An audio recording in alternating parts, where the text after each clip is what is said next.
insert because this is adorable. It shows their size difference.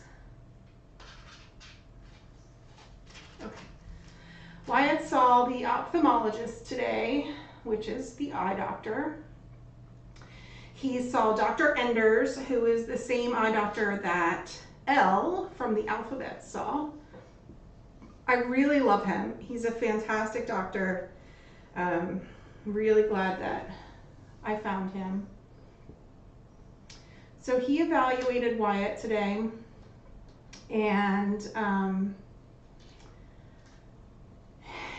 I found out quite a bit of information. So let's start with his eyes, which is obviously why we went there in the first place.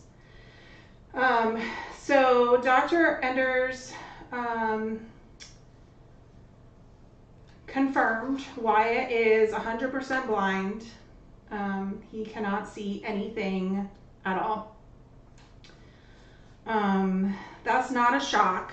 I was feeling pretty certain that was the case, but you know, at least we have confirmation that he cannot see. So that's the first answer. Pretty black and white. As far as sort of what's going on, I don't know if any of you have really been able to tell from the photos, but he has what looks like craters on his eyes. You know, the surface of his eye, it's not just like smooth. He's actually got these little craters, and that's how I describe them to the doctor. So what has happened before Wyatt got here is both of his eyes have actually ruptured. So they had ulcers in the past at some point that ruptured. And what's happened is the inside of his eye has disintegrated, and those craters that I see on the surface of his eye, there's actually holes underneath those. And so the inside of his eye is pretty gnarly.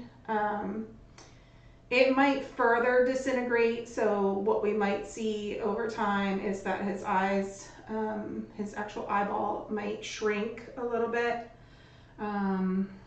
as his eyes essentially kind of deflate. And that's what his eyes look like. When you see them in person, they look like a deflated volleyball. That's what it looks like. And that's really what's happening.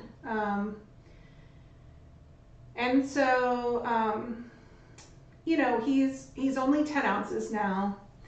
There's no surgical treatment that we could do for him because he's too small for anesthesia.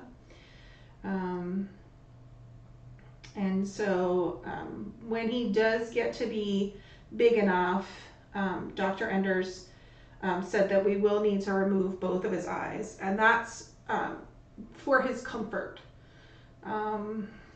You know, it's not terribly painful for him right now because there's no active ulcers, but it's definitely uncomfortable for him. So to ease that discomfort, he will have his eyes removed, which is called an enucleation. Well, it's called bilateral enucleation because they're removing both his eyes. So that's what's down the pike for him. Again, it's not entirely surprising. You know, seeing the condition of his eyes when he arrived here, I did not have high hopes that his eyes functioned very well, if at all, and was not feeling optimistic that they could be saved. But, you know, we have the confirmation from the specialist. And so now we have a plan going forward.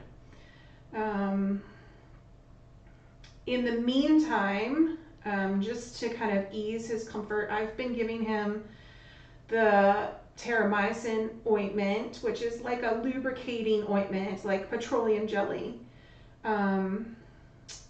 I give that to him every time I feed him, every 4 hours.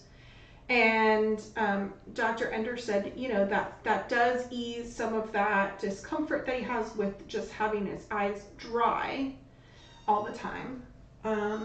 But that we can switch to just a regular over-the-counter lubricating ointment, you know, that humans use. So we don't need to use something that's quite as pricey and that you now need a prescription for. We can just use just regular lubricating ointment that you would, you know, anybody else would be using. Marsha may use for her dry eye.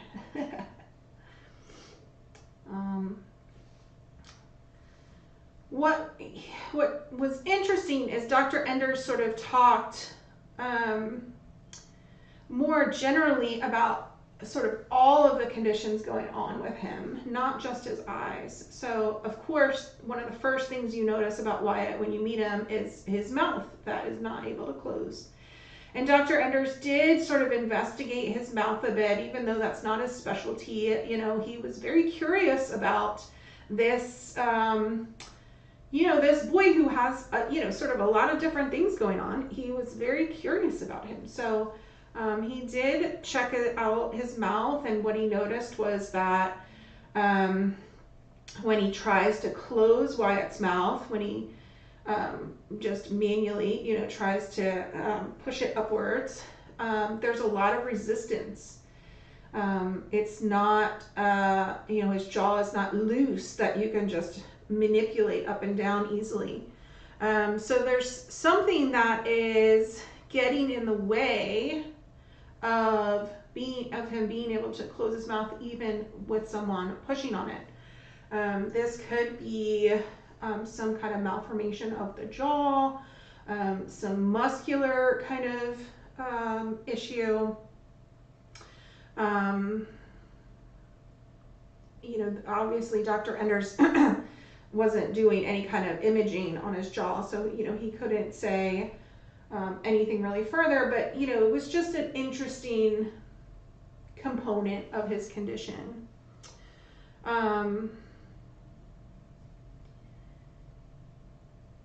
One of the things that he was suspicious of, after sort of touching around on various places of his face and his eyes, was the idea of facial paresis, which is a paralyzation of his face. Specifically his eyes, he noticed that when Wyatt meows, his cheeks from his meow kind of push the bottoms of his eyes up, which makes it look like, you know, he's sort of closing his eyes from the bottom up. He's able to push those lids up. However, he's not able to manipulate the top half of his eyes. He's not able to pull his top eyelids closed downward.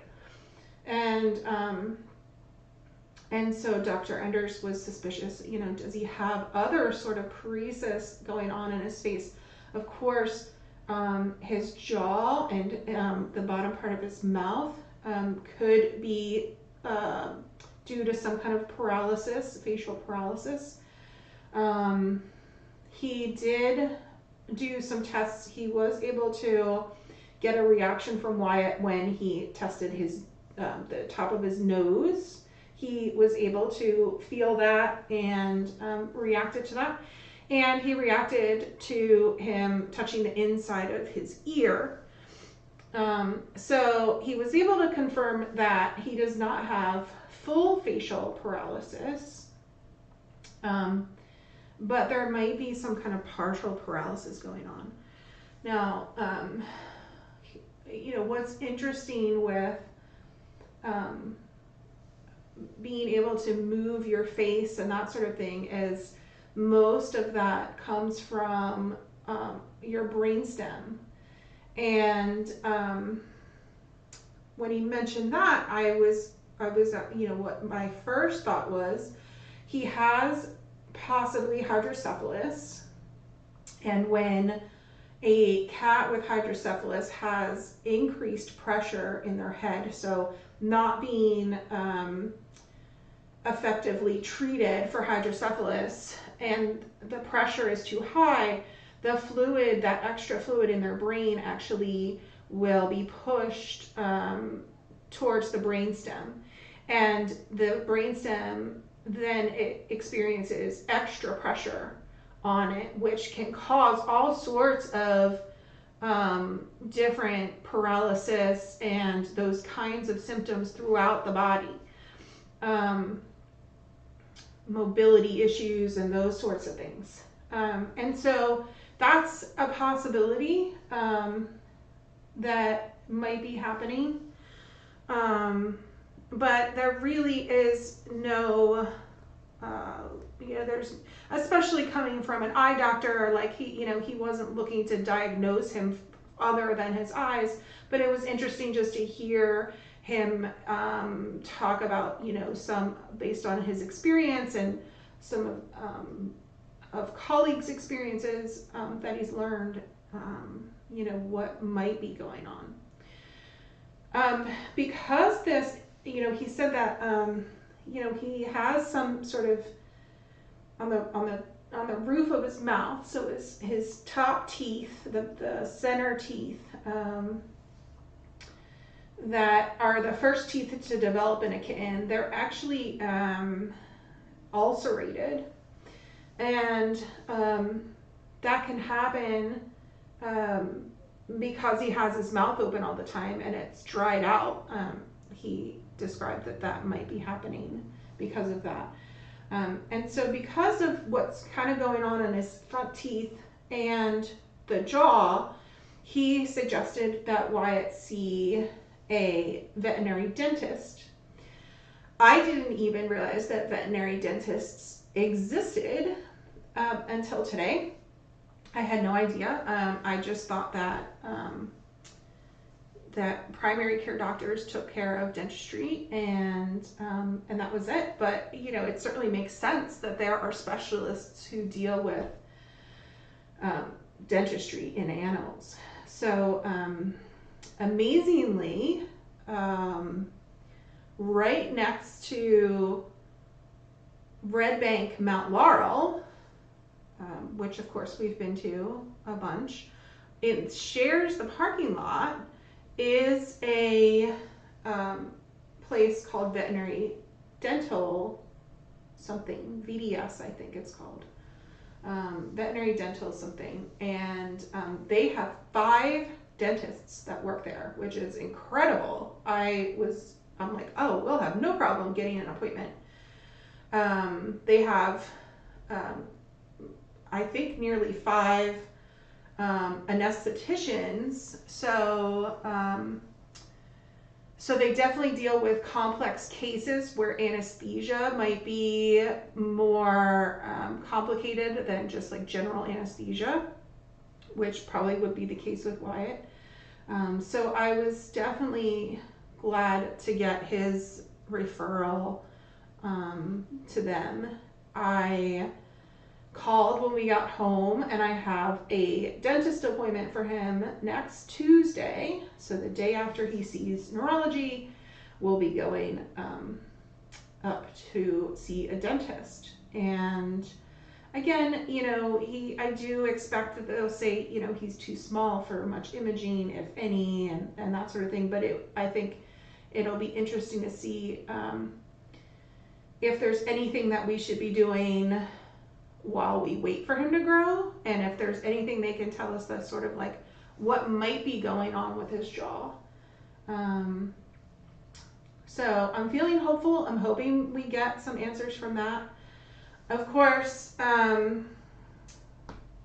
all doctors that have sort of talked about Wyatt and heard about Wyatt so far have mentioned that his mouth could be possibly neurological, and Dr. Ender said the same thing. That Everybody seems very interested in hearing what Dr. Glass has to say about him, not only about, his hydrocephalus and whether, we can diagnose that and whether that's a real possibility, but also, is there something neurological that's causing his mouth to stay open? Is there something neurological that's causing any of these other sort of issues that are going on? He didn't think that it caused the eye problems, but maybe there's something neurological that's causing his eyes to stay open, instead of being able to blink. So it seems like a lot of people are waiting for Dr. Glass to weigh in here. So we'll have, that's definitely going to be an interesting appointment. I hope that we get answers and we're not dismissed with him being too small. I really, really, really can't stand that answer. But, I know that that's the reality sometimes. So I just thought that it was incredibly interesting to get Dr. Ender's even just possibilities of what this could be, even though they're, the conditions are not necessarily in his wheelhouse. It was definitely interesting to hear some different theories about it.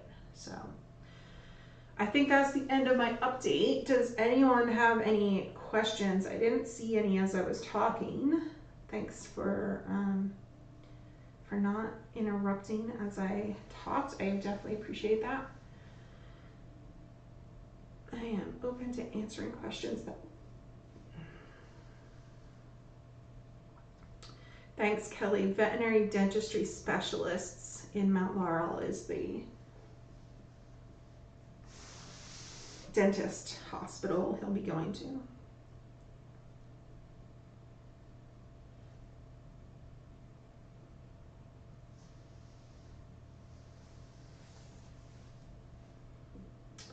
So I'm not going to do anything with his mouth, as far as like watering it, or I don't know what you call it, moisturizing his mouth, until he sees the dentist. I don't know what's safe for a kitten his size, and the fact that he's not able to swallow as far as I can tell. So I think, I definitely want to have the dentist weigh in first before I do anything on my own.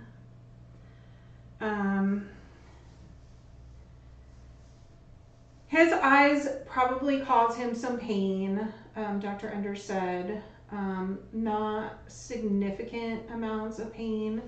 Definitely something that is just a factor in removing his eyes, though.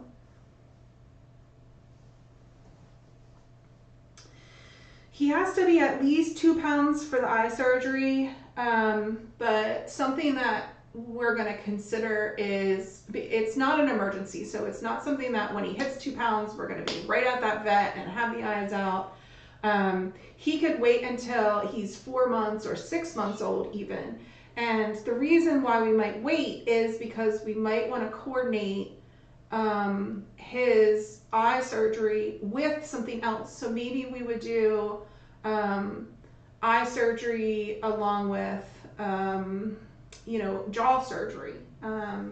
Maybe we would only do the anesthesia once and have it all done at one time. So the eye surgery does not take very long. It's easy to tack that on to some other reason that he's getting anesthesia. So instead of having to basically go to all these different doctors who want different diagnostics, who might have different surgeries, and keep putting him under anesthesia, we probably will couple the eye surgery with something else.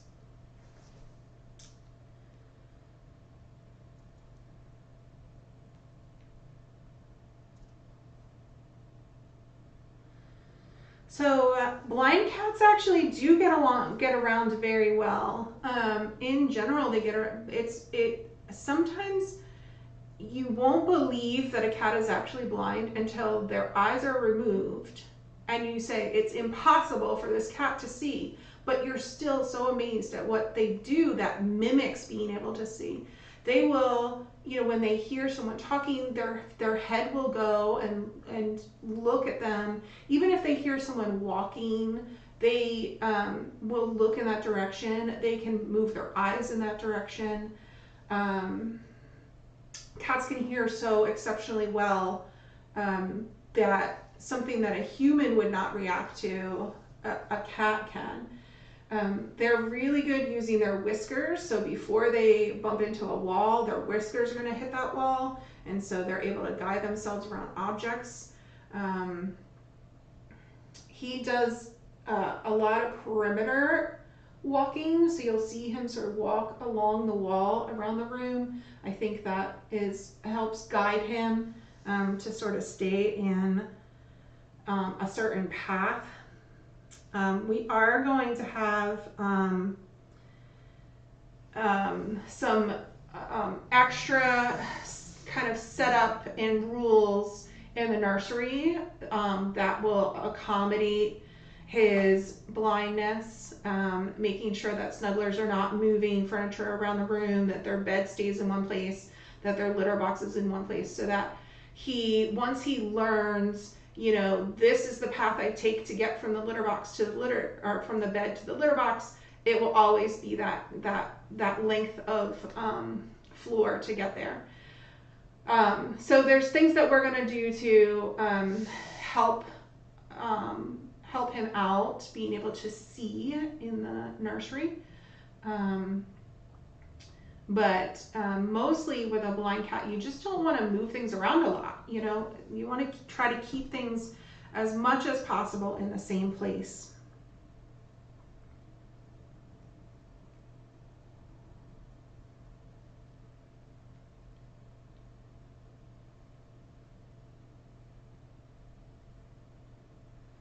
I do not plan on keeping him. I'm hoping that he is adoptable, but he will be with us for quite a while. There's definitely a lot that needs to happen before he's ready for a forever home. They will move into the nursery tomorrow afternoon. And like I said, we're going to be setting up some sort of special accommodations there to make sure that things are not moved around a lot. Look at these babies. Thanks, Jill, for the reminder that we definitely need donations toward Wyatt's care. If any of you have had dentals done at your primary vet, you know that they cost a lot of money. So imagine going to a dentist specifically for animals. It's a very expensive specialty, and we do get a rescue discount there, but it's still going to be quite a big cost, of course. I think, we won't have a lot of the neuro costs probably up front. I imagine that he will need an MRI at some point. We've had those. Those are $5,000-$6,000. But he's too small for an MRI right now. So, but we definitely will need them for him. He, Dr. Enders even said it today. He goes, "This is going to be a very expensive kitten." I said, I know, but we're going to do what we can to make his life easier. You are too cute. Thank you, Jill, very much for your donation. Thanks, JP. If you missed any of this I will be clipping this video, saving it to the channel. Don't worry if you are not able to watch the whole thing. You can watch back at any time. If you missed anything and you want to rewatch it at a later time, we'll do that too.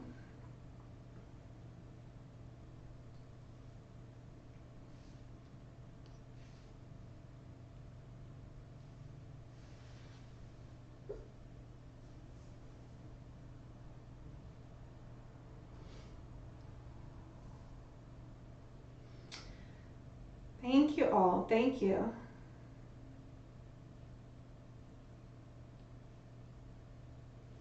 Thank you for supporting him.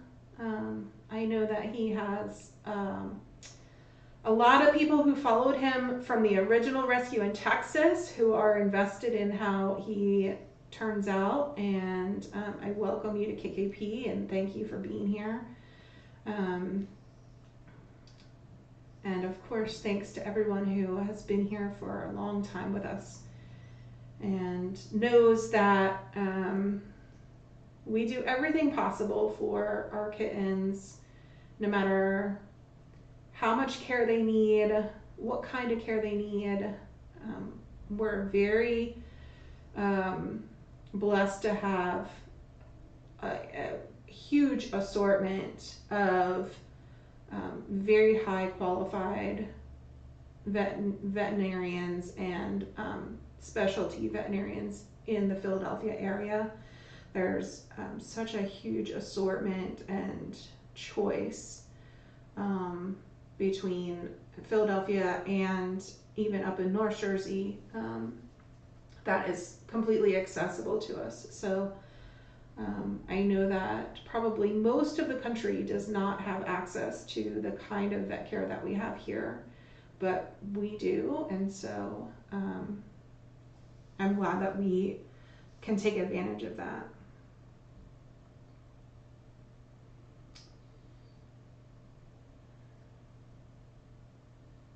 Thanks, everyone.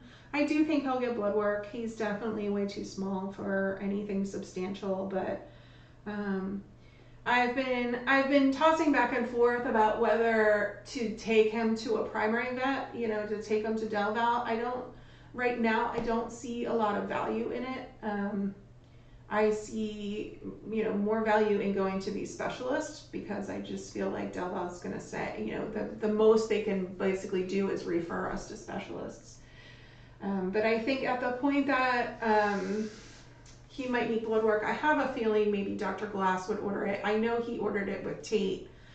He had a full panel done with her when she was young, and so I imagine that if I had to guess, it'll probably go through neurology.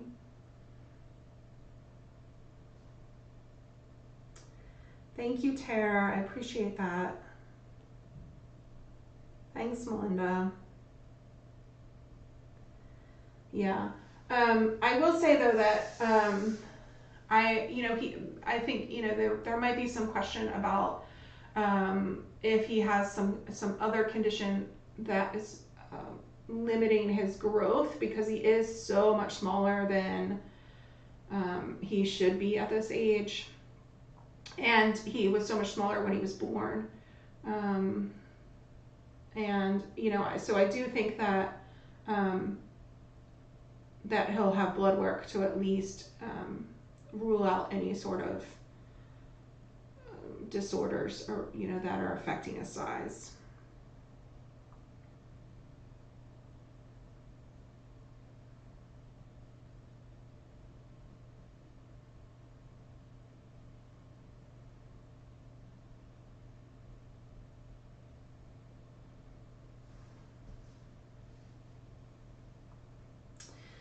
All right, so these guys are supposed to eat in a half hour. I need to go down and put some bottles on to warm up. I have a feeling I'm gonna have to wake them up in a half hour.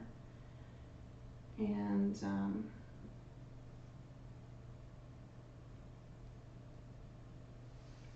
we'll see if they're awake enough to eat. Wyatt, of course, gets tube fed. He can't eat on his own right now, so He's easy to feed. Okay, guys, thanks so much for joining. Thanks again, CC, or Spacey, for CCing, and I'll be back in about 30 minutes. This reminds me of Kayla. Bye! All right. See you kids in a little bit. You don't get up. Don't get up yet. No, not yet. Oh boy. Oh boy. Not yet, buddy. Not yet. Oh boy. Well, I guess he's gonna be hungry. I'll be back. I'll be back.